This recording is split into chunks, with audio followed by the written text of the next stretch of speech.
Welcome students. Today we are learning about process concept in operating system. Let's go. See in the introduction. So operating system concept, process concept. See the first one. The process concept is a fundamental concept in operating system. Okay, it is the first fundamental concept, and a process can be defined as an instant of a program in execution. Okay, then after see the third one, the processes are managed by the operating systems and have their own memory space and resources. See here in the picture. See first operating system concept. See the 5 parts related to operating system concepts. First one is the process management. See the process management, and the second one is the memory management, and the third one is the storage management, and next one is the distributed systems, and the last one is the case studies. Okay, see the first one. In the first one, see, you know very well about the process management. See in process management, the first one is the processing, and then after threads, and then after the CPU scheduling, and the process synchronization and deadlocks. These are the topics related to process management. And then after go for the next one is the memory management.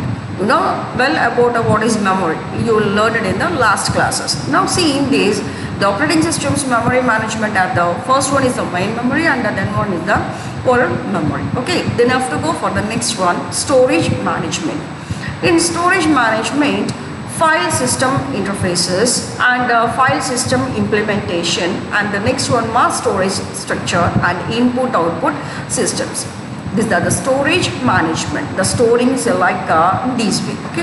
Then after go for the next one, distributed systems. In the distributed system, see the first one is the protection security and special purpose systems. We discussed in the distributed systems. Then the last one is the case storage, like your Linux, Windows. So this is the simple concept about operating system. Now we are learning the few topics about operating system. See the next one, characteristics of a process. See in the picture. After going to the picture, first listen these things. First one, each process has its own process. We call it as an ID, PID, process ID, and assigned by the operating system. Okay, then after see the next one, processor can be in different states, like such as a running state, ready state, waiting state, or a terminated state. Okay, see the next one, process can be communicated with each other through inter-process communication mechanism. We call it as an IPC, called inter-process communication mechanism. See how they look like in the picture. See in the picture, first we see the new one task, a new task. Okay, after that admitting the task, it is going to the ready state. After in the ready state, it is going to the running state. Okay, if running in the running state, if the completion of that programs, the running state will go to the terminated state. Otherwise, maybe some interrupter. Interrupter means something, some other process, maybe some other interruption. Okay, see if the interrupter came, again they go to the ready state. Okay, so in the dispatched means completed the task. Otherwise, we can get some interruption. Okay, see here another one more running state too, input output waiting. Here we have a multitasking, so we have so many devices like input devices, output devices, different tasks. So then sometimes we will wait here. We call it as an input output waiting state. In the input output waiting state to ready state. So the ready state will give us the input output completion. These are the process characteristics of your process. These are the few techniques the system will follow. Okay, see the first task and ready state, running state, terminated state. Sometimes we get the interrupter, and sometimes we get the waiting state. So waiting state, it come again up to the termination. Okay, then I have to go for the next one. See in the next one, process states. What is a process state? See, the running state indicates that the process is currently being executed by the CPU. The ready state means that the process is waiting to be assigned to a CPU for execution. And the last one is the waiting state, which indicates that the process is waiting for an event to occur, such as a user interrupt or user input or the completion of an input-output operations. So this will happen in the time of processing, like input-output process and multi-level acceptance. Okay. See here, process states. Now in the process states, see, first one is a new task is created and went to the ready state. After that, it go to the running state. In the time of running state, we make some scheduling. So here we are call it as a scheduling algorithms. We can have so many scheduling algorithms. Afterwards, we will discuss that. See, in the scheduling of the task, after running state, it will complete and terminates. Okay. But sometimes the primitive means getting some interrupt. Okay. See, in the time of interruption, the input-output request, we need some input-output request in the time of busy time. Maybe it may some busy in the input-output states. Then it go to the waiting block. Okay. After certain waiting, they get the next chance. We call it as an input-output completion. Again, they go to the ready state.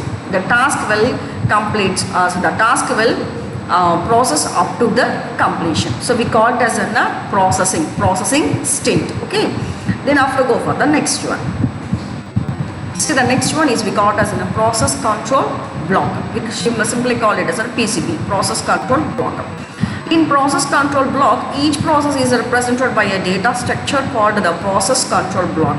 Already knew about the data structures. It's a storing the data in some order. Okay. See here, the PCB contains important information about the process, such as a current state, the program counter, or the CPU registers. These are the very important. The current state, the program counter, and the CPU registers. Okay. Without these, we can't access any programs in the CPU. Okay. See the next one. The PCB is used to and the operating system to manage and control the execution of process. See the picture, the process control block PCB. So first one is the pointer, like the pointer process state, and the next one is the very important one, the unique ID. So one CPU have the one unique and one processor one unique ID. We call it as a process ID. Then after see the program counter, the next program that run, and next one is the registers, and then after the memory limits, and then after the accounting. See in the accounting, log information about the process. Okay. Then after a list of open files, the multitasking, the time of multitasking, we count all these points. Then only we can get the proper execution of a proper process state. Okay. Go for the next one.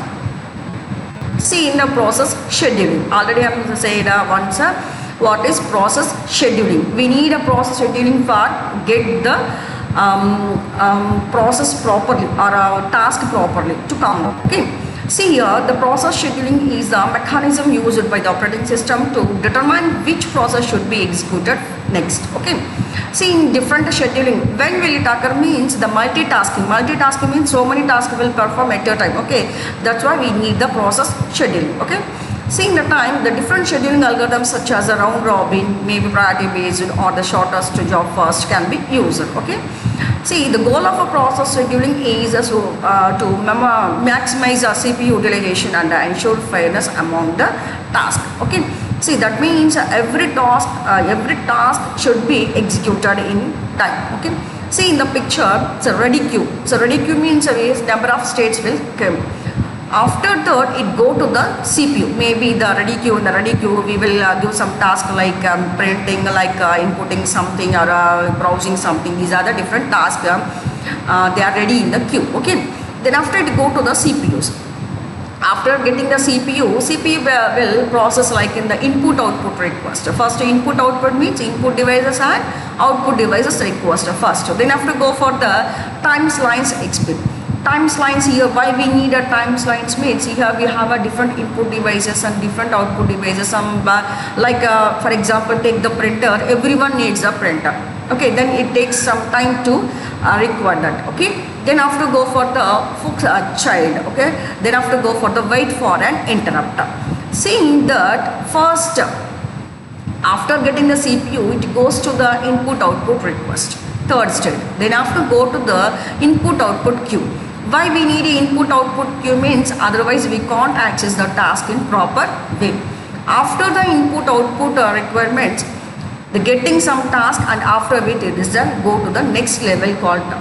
Okay, see in the fifth one, the execution process. Okay, one after every task will execute.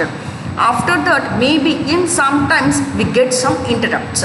You know very well about the interrupts. The interrupt will go first. Okay, it will execute first. Okay, then the running state will in the blocked state or the waiting state. Okay, we call it as in a process scheduling. Then after go for the next one.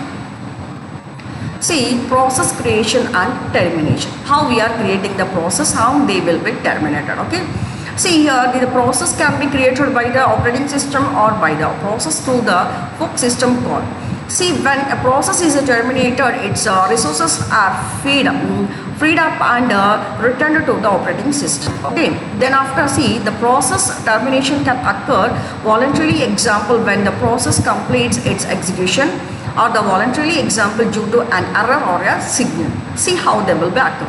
So, creation and termination process. See, in the creation and termination process, the reasons for process termination: first, bound violation, protection error, or example, right to read only files, or the automatic error, or a time occur, overrun, or the process waited longer than a specific maximum for an event. In the time of scheduling, we will give some in this time of process scheduling, we will give some time scheduling. We call it as a time quantum. Okay, so after the time quantum, it will return or terminated to the next level. Okay, see the next one. See in the next one, process synchronization. So what is your process synchronization? See, process synchronization is important for the coordinating the execution of multiple processes. Okay, so coordination with the different or multiple process. Okay, see the next one, the synchronization mechanisms such as locks, semaphores, or monitors are used to prevent race conditions and ensure the mutual executions or exclusions. Okay. Then after, see here, deadlocks can occur if processes are not properly synchronized or leading to the system. See, deadlocks means some problems are not getting a proper way. Okay, we will discuss about what is deadlock in the next class. Okay, see here what is a process synchronization. In process synchronization, the process synchronization are coordinates are seeks to make sure that the current or concurrent processes or threads do not interfere with each other when accessing or changing shared resources. So here clearly we know each and every other process are not each other when accessing or changing shared resources. They not interrupt to each other. Okay. See the next one, problem arises in a current access to shared data and may leads to the inconsistency. So here we can get some inconsistency, like see in the picture, the two persons, person A or person B, or user A or user B, both are trying to use the printer. See in the picture, the output will not be accurate. Printers have buffer memory, so they know that each command should be followed first. So here we will get some miscommunication. So we call it as a process synchronization. Okay. Then we go for the next one. Process communication. See what is process communication. See we know very well about the communication. Communication means sending and receiving the data, whatever. So process can communicate with each other through various mechanisms such as shared memory, message passing, and pipes. See, in inter-process communication allows processes to exchange data and coordinate their activities. Okay. See here, two words are we use in inter-process communication allows the process to exchange data. Okay. Then after coordinates their activities. See, in synchronization and mutual exclusion mechanism are often used in conjunction with the communication to ensure correctness. See in the picture, context, sender, encoding, message, decoding, or receiver. Here, these are the few points interrelated. See, first one is the sender encoding the message. After sender, the encoding the message will afterwards decoding and receiver. What is the meaning of that? Means the context or a sender or encoding message, channels, decoding, receiver, feedback, noise. Okay, these are the points here, how they will communicate to each other. First, after getting the information will be encoded for some reasons, maybe like a security purpose or a communication purpose.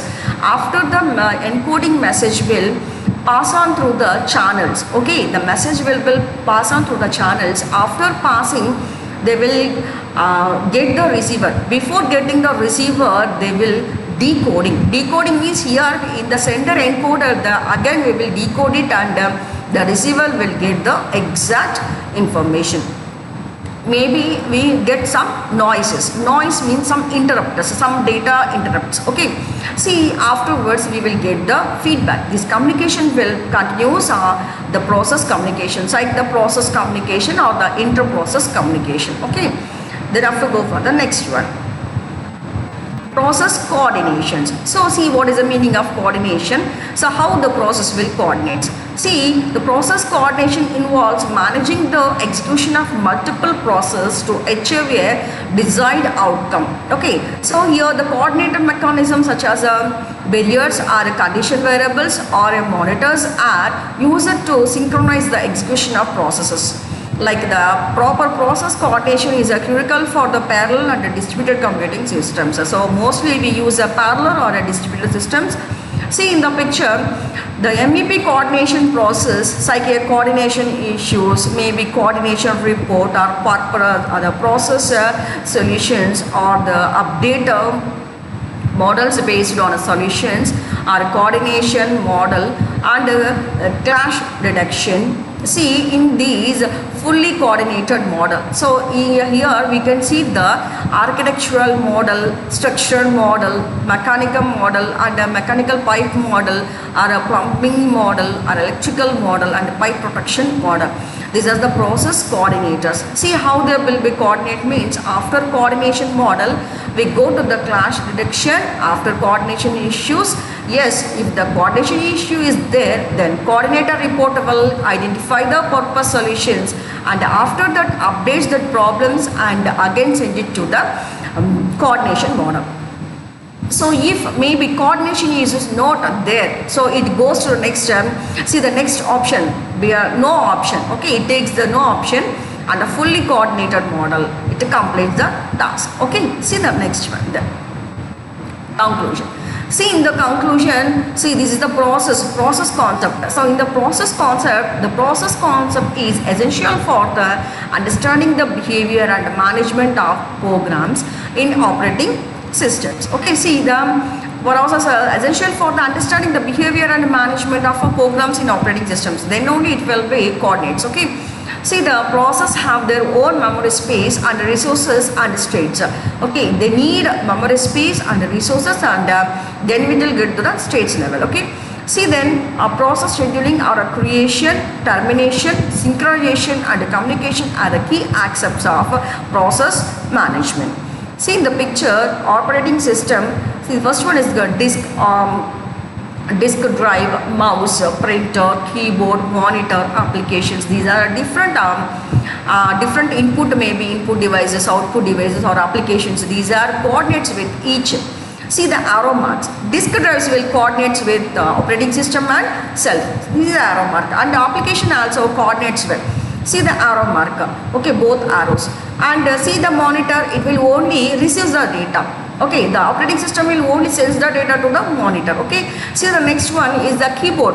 Always the keyboard will give the data. We call it as an input. Okay, so operating system will receive the data by the keyboard. Okay, see the next one is the printer. The printer also is output device. Then it always receives the data by operating system. Okay, then after the mouse also gives the instruction to the operating system. So we indicate by using these arrow marks. So definitely we need a good operating system to manage a multitask in the multi-level management. Okay, thank you. We will meet again.